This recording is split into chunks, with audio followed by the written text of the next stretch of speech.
ملک میں حالیہ مردم شماری کے مطابق پاکستان کی کل آبادی 24 کروڑ سے زیادہ ہے۔ ایک اندازے کے مطابق پاکستان میں یومیہ 489 بیریل تیل استعمال کیا جاتا ہے۔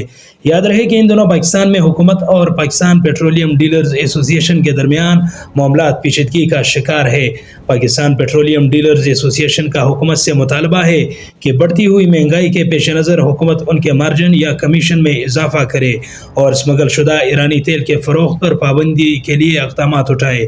اس سلسلے میں پاکستان پیٹرولیم ڈیلرز ایسوسی ایشن نے ہفتے سے ملک بھر میں پیٹرول پمپس بند کرنے اور احتجاج کرنے کا اعلان کیا ہے، لیکن اب اس احتجاج کو 2 دن کے لیے مؤخر کیا گیا ہے۔ پیٹرولیم ڈیلرز ایسوسی ایشن کے صدر عبدالسمیع خان کا کہنا ہے کہ کنزیومر پرائس انڈیکس 38% تک بڑھ چکی ہے، جبکہ شرح سود میں اضافے اور دیگر یوٹیلیٹی کے نرخوں میں بھی اضافہ ہوا ہے۔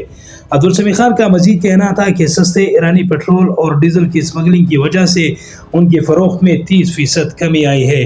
یاد رہے کہ پاکستان کے صوبہ بلوچستان میں ایرانی تیل کی اسمگلنگ کا کاروبار دہائیوں سے جاری ہے۔ حکومت نے ماضی میں بھی کئی بار ایرانی تیل کی اسمگلنگ پر پابندیاں عائد کی ہے، لیکن آج تک اس کاروبار کو روکنے میں ناکام رہے ہیں۔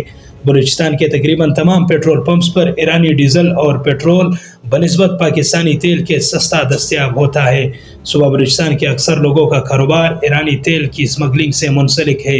ایرانی تیل کی یہ اسمگلنگ نیلے پک اپ کے ذریعے زیادہ تعداد میں ہوتی ہے، جنہیں زمبات کہا جاتا ہے۔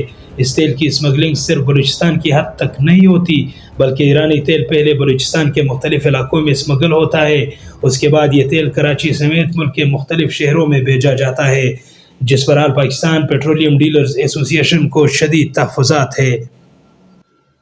مزید اپڈیٹس کے لیے سبسکرائب کیجیے ہمارا یوٹیوب چینل DNA پاکستان۔